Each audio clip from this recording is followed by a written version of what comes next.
حضرت امیر شریعت عطا اللہ شاہ بخاری رحمۃ اللہ علیہ بہت بڑے آدمی تھے۔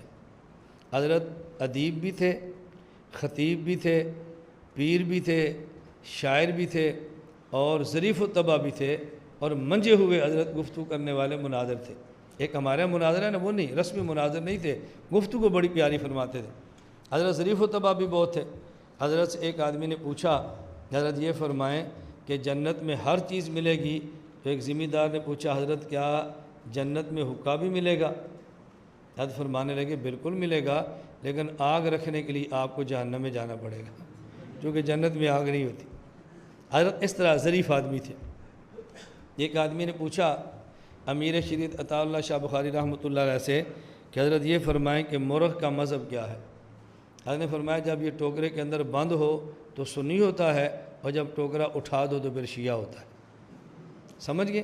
یعنی ٹوکرا اوپر ہو حدود کا پابند ہوتا ہے، ماں کون ہے، بہن کون ہے، بیوی کون ہے، اور جب ٹوکرا اٹھا دو پھر حدود ختم ہو جاتی ہے، پھر یہ نہیں دیکھتا کون ہے، پھر یہ دیکھتا میں نے کرنا کیا ہے۔ تو اگر یہ ٹوکرے کے نیچے ہو تو یہ سنی ہے، اور ٹوکرا اٹھا دو تو پھر یہ شیعہ ہے۔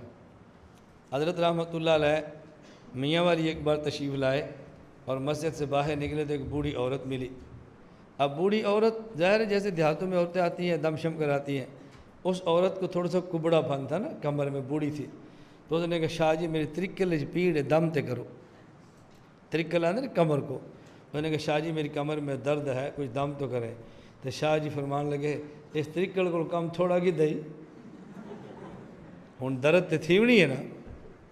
شاہ جی فرمایا اس سے تھوڑا کام تو نے نہیں لیا، اب درد تو ہونی ہے نا اس میں، اب میری پھونکے سے تھوڑی ٹھیک ہوگی۔ بات سمجھ آ گئی؟ ظریف و طبع آدمی تھے شاہ جی رحمۃ اللہ علیہ، حضرت مزاج میں بہت ظرافت تھی۔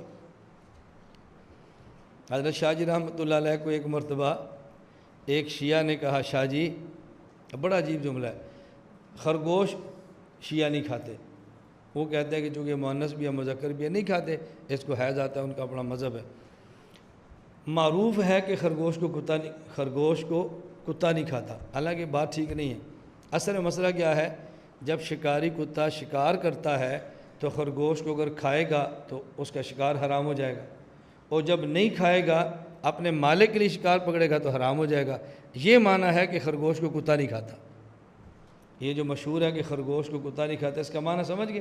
یعنی شکاری کتا جو آپ نے خرگوش پر شکار کے لیے چھوڑا ہے، اگر پکڑ کے خود کھا لے اور آپ جا کے ذبح کرے شکار حرام ہے، اور اگر وہ شکار کو پکڑے اور کھائے نہ مالک کے لیے پکڑے، آپ نے بسم اللہ پڑھ کے کتے کو چھوڑ دیا اور اس نے زخم دیا اور مر گیا، اب یہ کتا یہ خرگوش حلال ہوگا یا نہیں؟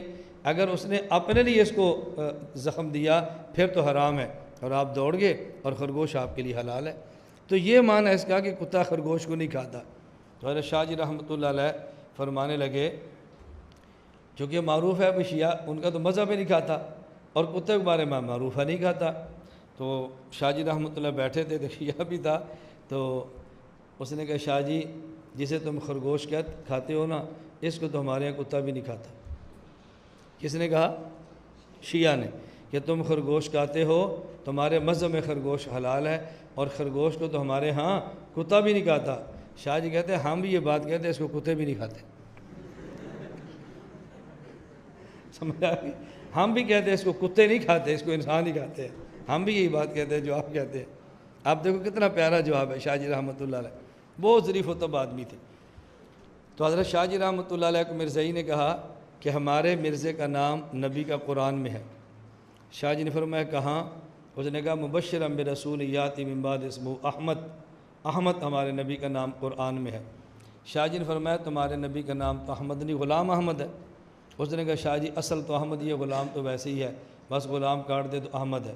حضرت شاہ جی فرمانے لگے تو اگر اس کا نام احمد ہے اور غلام ویسے ہی ہے پھر تو یہ نبی بن ہی نہیں سکتا۔ شاہ جی کیوں؟ فرمایا اس لیے کہ نبی تو میں نے بنانا ہوتا ہے، میں نبی بناؤں گا تو بنے گا، جب میں نے اس کو نبوت نہیں دی تو یہ نبی کیسے بنا؟ اس نے کہا شاہ جی آپ کیسے نبوت دیتے ہیں؟ فرمایا اس لیے کہ میں اللہ ہوں، میں نے نبوت دینی ہے تو نبی بنے گا، اللہ نبی نہیں بنایا تو بندہ نبی کیسے بن سکتا ہے؟ اس نے کہا شاہ جی آپ کیسے اللہ، آپ تو انسان ہیں۔ فرمایا نہیں میں عطا اللہ ہوں، عطا کاٹو تو اللہ ہی رہ جاتا ہے، اس لیے میں اللہ ہوں، میں نبی بناؤں گا تو بنے گا۔ اس نے کہا شاہ جی عطا کرنے سے اللہ کیسے بن گیا؟ فرمایا سے غلام کہنے سے احمد بن گیا نا، ایسی عطا کرنے سے اللہ بن گیا ہے۔ غلام کاٹنے سے احمد بن گیا تو عطا کاٹنے سے اللہ بن گیا ہے۔ اب میں بناؤں گا تو نبی بنے گا نا، اب اس کو غلام احمد کو تو پھر بھی نبی نہیں، اور احمد کو تو پھر بھی نبی نہیں۔ بات سمجھ آ گئی؟ غلام احمد کو تو پھر قرآن کھڑا ہوا ہے، اور صرف احمد کیا تو پھر عطا اللہ کھڑا ہوا ہے، اب نبی نہیں بن سکتا۔ بات سمجھ آ گئی؟